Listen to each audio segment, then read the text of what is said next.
Baik, Assalamualaikum warahmatullahi wabarakatuh. Saya Farida Apriani, NIM 105170451, semester 6, jurusan Ilmu Pemerintahan. Baiklah, soal yang pertama, jelaskan definisi keuangan negara, ruang lingkupnya, dan asas-asas pengelolaan keuangan negara.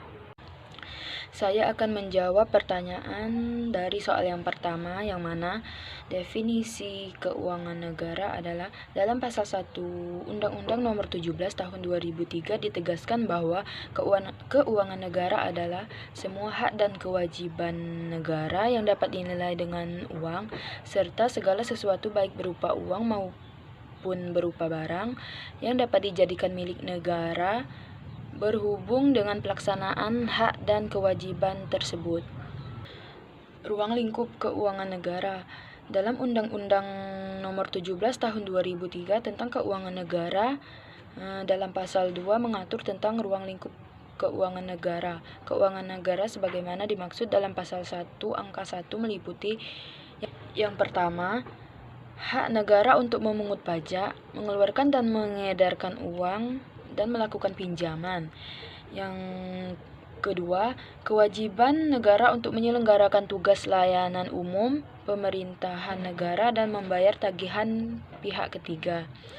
Yang ketiga, penerimaan negara. Yang keempat, pengeluaran negara. Yang kelima, penerimaan daerah. Yang keenam, pengeluaran daerah.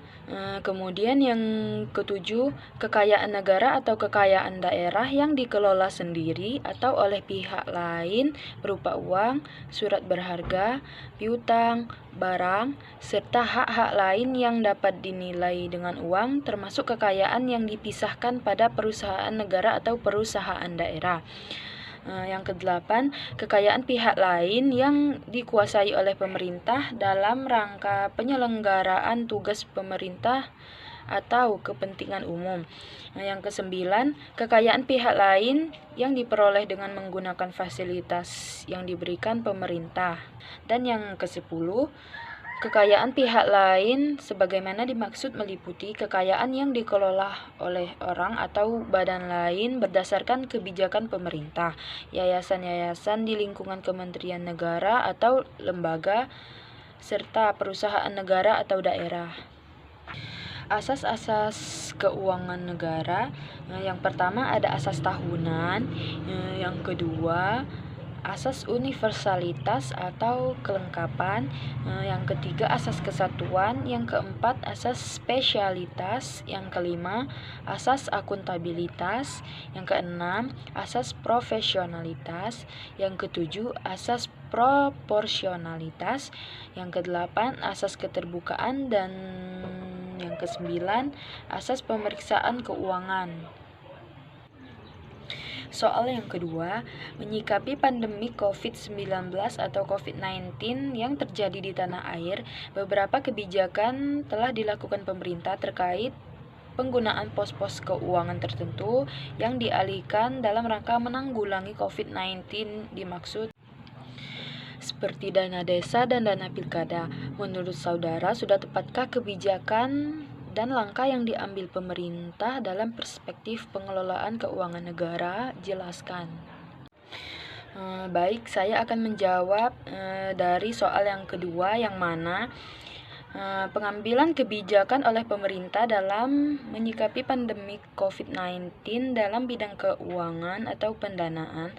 Menurut saya kebijakan tersebut sudah tepat, yang mana dalam perspektif pengelolaan keuangan negara disebutkan bahwa semua hak dan kewajiban negara yang dapat dinilai dengan uang serta segala sesuatu baik berupa uang maupun berupa barang yang dapat dijadikan milik negara berhubung dengan pelaksanaan hak dan kewajiban tersebut.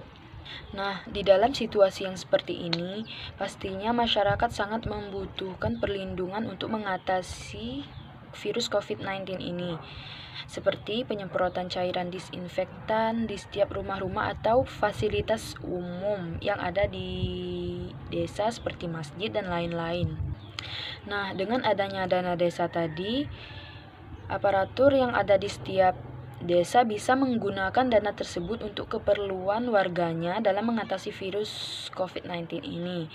Mungkin dengan cara itu bisa memutus mata rantai penyebaran COVID-19 yang terjadi di Indonesia.